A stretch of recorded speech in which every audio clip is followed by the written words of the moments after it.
Hello. In this video, I'm going to show you the steps on how to get a list of quotes or parts by the expiration date using set filter feature.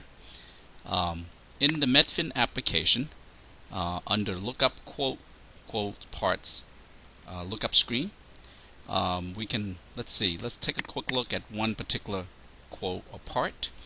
In our system, in the Medfin application, we track the expiration date via the valid from, valid to, and here's the dates right here.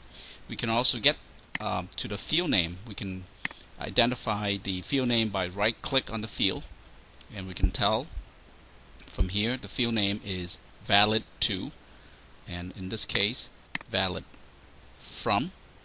So looking at this particular example, we have a quote that has a valid date of June 2021 through June 2021. Okay, so that will be the expiration date of valid from to date for this particular quote. So how do we get a list of quotes that's expired by a certain date, like valid to? So we can use to do that, what we have to do is go into from the lookup screen, from the parts quote lookup screen, we want to go into set filter. And because we know the field name, which is valid from, so in this example, valid from and to, so we're going to try, let's get a list of all the quotes or parts expired prior to December 31st, let's say 2003. Okay, so we want to select the field valid to, less than or equal to, that means prior, on or prior to a certain date. So we can put in December 31st 2003. So with this filter, it tells the system to get a list of parts or quotes with the expiration date older than December 31st 2003. Click on apply, and we can see that list is now narrowed down to that filter condition. Now this is a single set of filter. We can combine multiple conditions. Let's say that we want to get a set of quotes or parts that expire between January 1st 2003. So we can say greater than or equal to, so on or after the 1st of 2003, and valid to, less than or equal to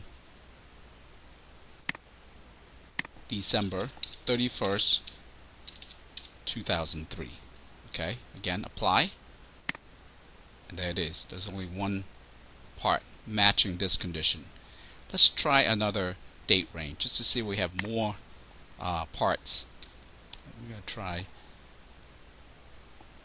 2010, and let's say 2022. Okay, and click on apply. Okay, or we can say 2020, for example. Alright, so when we put in the condition of valid from January 1st 2020 and valid to, less than or equal to December 31st 2022, we have these parts right here. So it's matching the expiration date range. Okay, now we can minimize the filter screen, and let's say we want to print this list out or export it to Excel. As is, we can actually just simply open up the individual quote and confirm that in fact the expiration date are within the range that we specified in the filter condition. Okay, if we need to print this list out, we can go ahead and select the print list option right here, and within the print list we can pick and choose some columns or all the columns that we want to show. Okay, so I'm going to unselect all the column. I'm going to just pick part description, customer number, company, for example. Okay, and let's go with that. And we can do a preview. So here are the parts matching the conditions that we specify by expiration date. We also have the option of including all the columns, do a data view, and then export this list to Excel. You can say print part list, expiration date, 01/01/2020 to 12/31/2022, and we can export it to an Excel, and we can certainly open up the Excel list. Here it is. So now we have this list. We can do a global update and then re-import this list back if we needed to, or we can do additional analysis based on the exported data. But that's all. Those are the steps that you need to go through to get a list of parts quotes by expiration date.